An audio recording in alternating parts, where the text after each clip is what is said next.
Two equal masses are at the ends of a massless 50 centimeter long rod. So I'm just going to draw that. So I have two equal masses. This is my rod over here, and it's 50 centimeters long.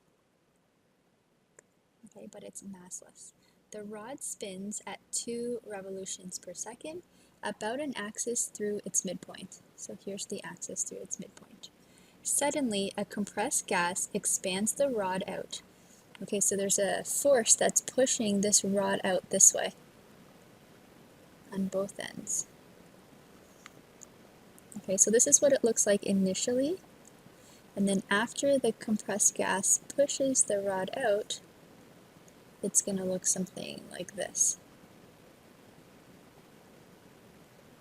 So it just got pushed out, so now it's a longer rod. It expands the rod out to a length of 160 centimeters. What is the angular velocity after the expansion in revolutions per second? Okay, so initially the angular velocity is 2 revolutions per second. That's like our omega, except the units are not SI units, but it's still an angular velocity. So that's our initial angular velocity, and we're trying to find the final angular velocity. Okay. All right, so what do we know about this system? So there is a force acting on this rod to push it apart, but the direction that the force is going is in line with the rod itself.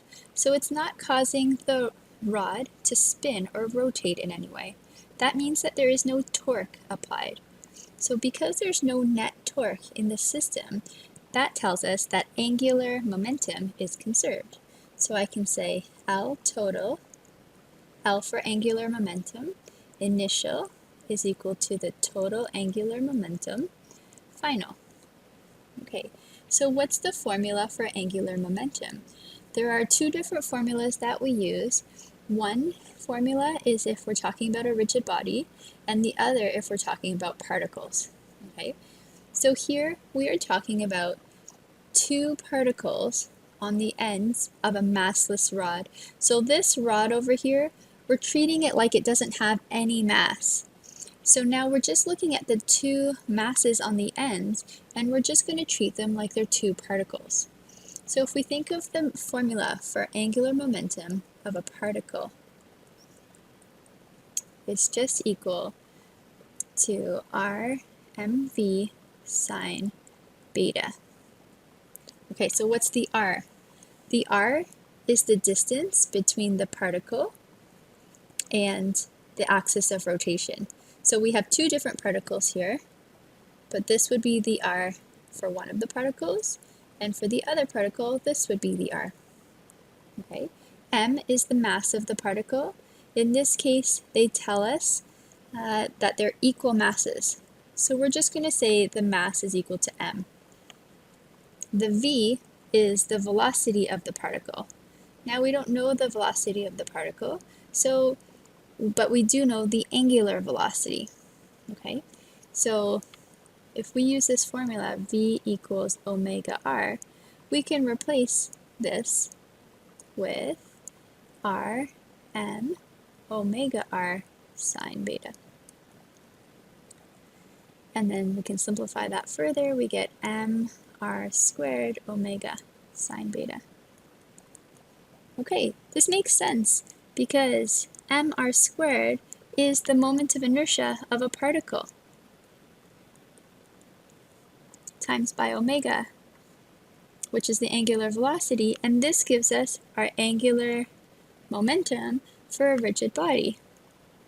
So the two formulas are the same.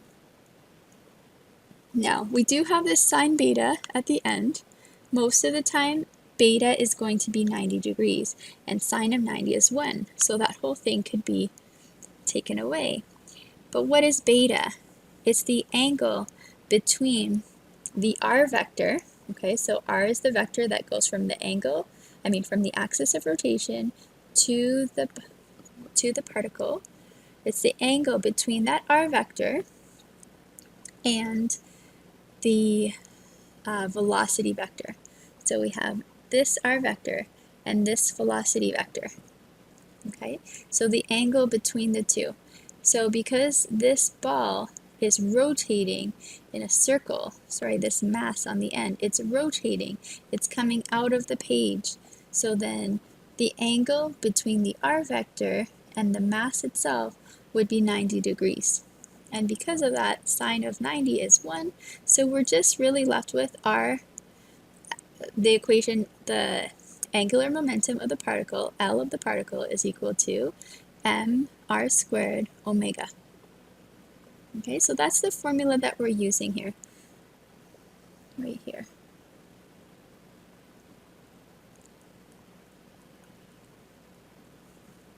So in both of these cases, initially and final, we have two particles.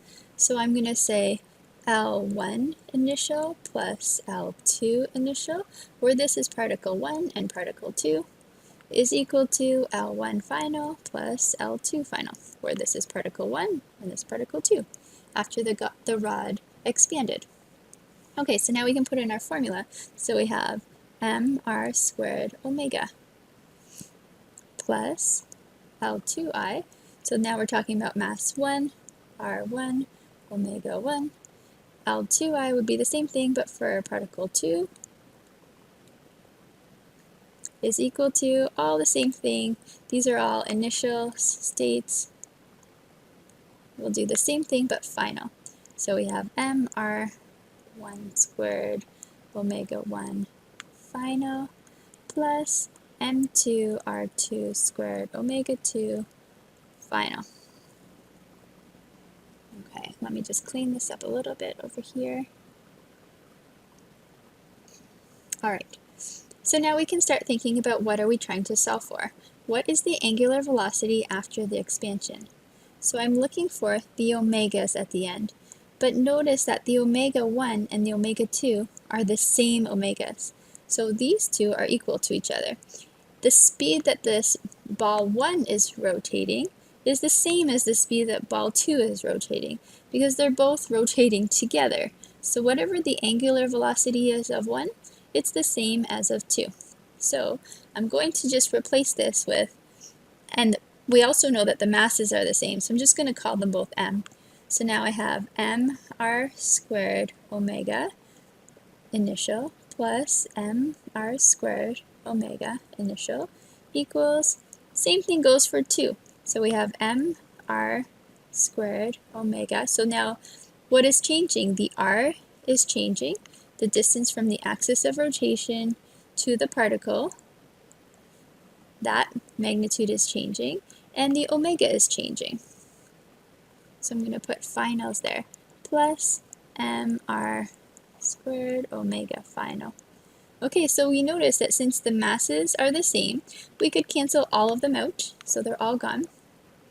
But also r squared omega initial and r squared omega initial, those are like terms, so I can just call it 2r squared omega initial is equal to 2r squared omega final, where these are the final r's, and on the left side we have the initial r's.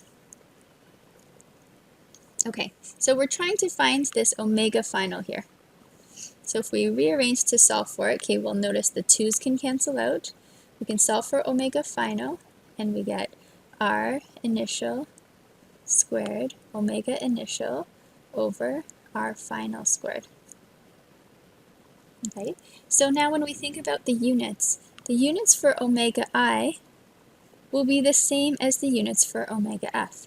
So the units for Ri and Rf are going to cancel out. So as long as they're in the same units, it doesn't matter what they are. And whatever I put in for omega I, those will be the same units as I get for omega f. So I don't need to worry about changing everything into SI units. The question specifically asks for the angular velocity in revolutions per second. So since omega I is given in revolutions per second, we should just leave it in those units, so we wouldn't have to convert back and forth again. Okay, so R initial. The initial distance from the axis of rotation to one of my particles would be 25 centimeters. So I'll leave it as 25 centimeters squared. Omega initial is 2 revolutions per second over RF, so that's the distance from the axis of rotation to the particle in this final position over here. Okay, so then that would be 80 centimeters. So it's going to be over 80 squared. So now I'm just going to type this up into my calculator.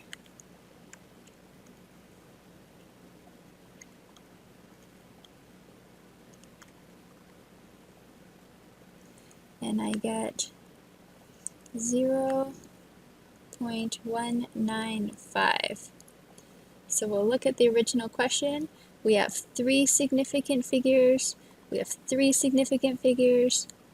Here we have 4 significant figures, so our answer should have 3. And the units are just revolutions per second. And that's all. Okay, so these questions are a little bit confusing.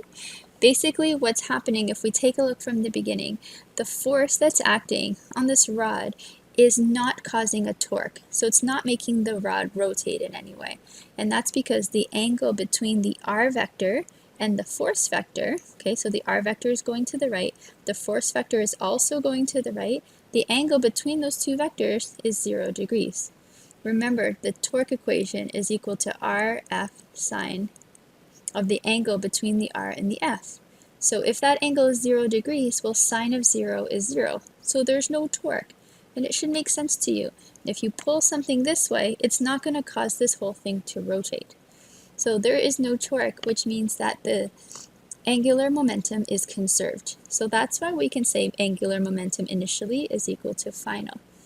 Now, because the rod itself is massless, we don't need to think about the angular momentum of the actual rod. We're just looking at the two masses on either end, and we're going to just treat them as particles.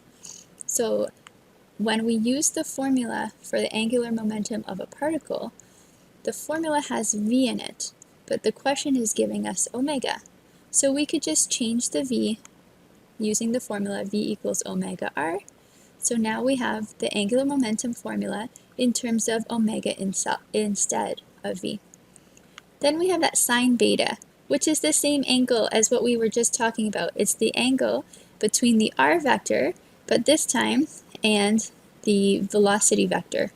So when you think about this object, and if it was rotating, okay, so it was spinning to begin with, so it's spinning. Well, think about how this whole thing is spinning. We can think of it like it's spinning out of the page and into the page, or we can think of it spinning this way. It doesn't really matter. Spinning up and down, okay, on the plane of the page.